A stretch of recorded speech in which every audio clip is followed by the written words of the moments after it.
Okay, let's test this one. We got here the cordless wedge from Parkside, 20 volts. I set up already on power of 100 Newton. So let's see if it's opening. 100. 150.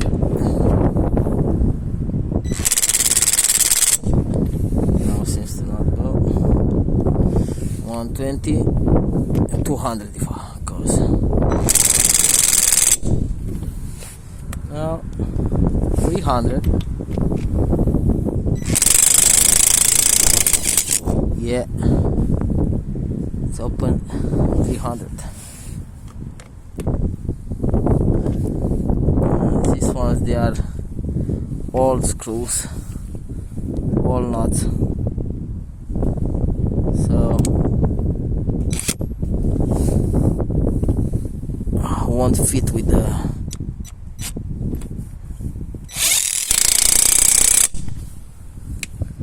that's it.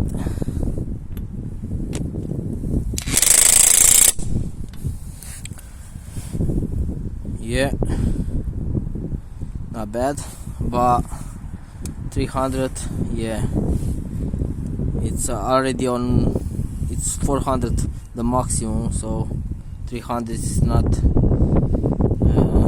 it's not an easy job for her, so maybe something else, but on this price I take it from 60 quid, so it's a cheap one.